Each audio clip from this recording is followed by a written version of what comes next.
በሶማሌ ክልል በካሉባ አካባቢ የሚገኘው የተፈጥሮ ጋዝ ጥቅም ላይ ለማዋል የሚያስችል ኢንዱስትሪ ተመርቆ የተፈጥሮ ጋዝ የማምረት ስራ በይፋ መጀመሩ ይታወቃል። ይህንን ምርት ለሀገር ውስጥ ገበያ በማቅረብ ከሚገኘው ዘርፈ ብዙ ጥቅሞች ባሻገር በኢነርጂ ዘርፍ ለሀገሪቱ አዲስ የእውቀትና የምርምር መከወኛነትም የሚያገለግል ነው። ከዚህ አንጻር ፕሮጀክቱ ባለበት አካባቢ የሚገኘው የቀብሪ ዳሃር ዩኒቨርሲቲ ይህንን እድል ወደ ውጤት ለመቀየር እየተንቀሳቀሰ ይገኛል።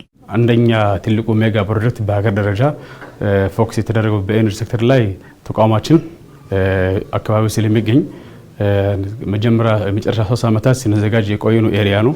ስለዚህ እንደ ቀብሪ ዩኒቨርሲቲ ተልእኮአችን በሀገር ደረጃ በዚህ ሴክተር ላይ የሚያስፈልጉ ብቁ ባለሙያ የሚያስፈልጉን ሂውማን ካፒታል ለማምረት ዝግጅቱን ጨርሰን ወደ ስራ ላይ ገብተናል። ዩኒቨርሲቲው እንደ ሀገር አዲስ በሆነው በዚህ ዘርፍ ከተፈጥሮ ጋዝ ምርት አንስቶ እስከ ድፍድፍ ነዳጅ የማውጣትና ማጣራት ሂደት ውስጥ ሚና የሚኖራቸውን ባለሙያዎች ለማፍራት የሚያስችሉ የትምህርት መስኮችንም ከፍቷል። ናቹራል ጋስና ፔትሮሊየም ኢንጂነሪንግ እስከ ሪፋይነሪ ክሩድ ኦይል ሪፋይነሪ እና ፈርቲላይዘር ፕላንቶች የሚያስፈልጉ ባለሙያዎች ከጂኦሳይንስ ጀምሮ እስከ ድሪሊንግ እስከ ባቢላይና ትራንስፖርቴሽን እና ስቶሬጅ ዝርጋታ እስከ ሪፋይነሪ እና ፔትሮኬሚካል የሚያስፈልጉ ባለሙያዎች በሙሉ ከመጀመሪያ ዲግሪ ጀምሮ እስከ ሁለተኛ ዲግሪ 9 የሆኑ ስፔሻላይዝድ ዲፓርትመንቶች ከፍተናል።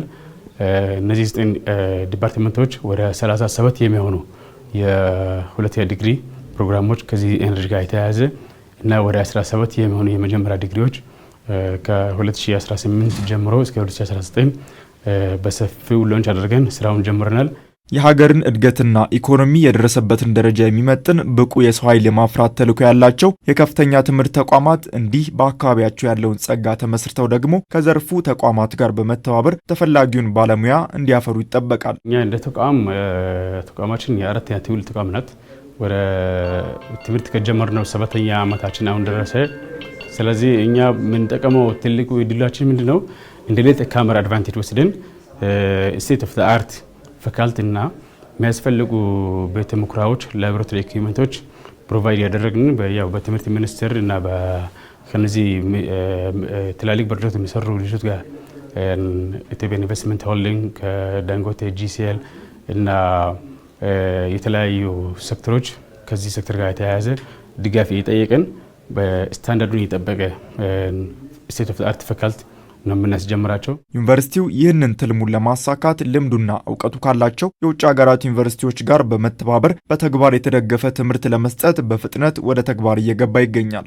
25 ዓለም ደረጃ አንደኛ ከሚባሉ በኤነርጂ ሴክተር ላይ የሚያስተምሩ ዩኒቨርሲቲዎች ትስስር ልንፈጥራቸው ነው። በዚህ ዓመት 3 ዩኒቨርሲቲ ከቻይና፣ 2 ዩኒቨርሲቲ ከራሽያ፣ 3 ዩኒቨርሲቲ ከአሜሪካ፣ 3 ዩኒቨርሲቲ ከዩኬ፣ ከኢማራት፣ ከቀጠር፣ ከካዛክስታን፣ ከኢንዲያ እና ከዑማን እና ከሳዑዲ አረቢያ ናቹራል ጋዝ እና በፔትሮሊየም ኢንጂነሪንግ አንደኛ በዓለም ደረጃ ከሚባሉ ተቋማቶችን ትስስር እየፈጠርን ነው የምንገኘው በዚህ ዓመታት ላይ። ስለዚህ የምናደርገው ኢፎርት እንደማምር እምነታችን በዓለም ደረጃ ብቁ የሆነ ባለሙያ እንደምናመርትና ጥራቱን የጠበቀ ባለሙያዎች እንደምናመርት ተስፋ አለን።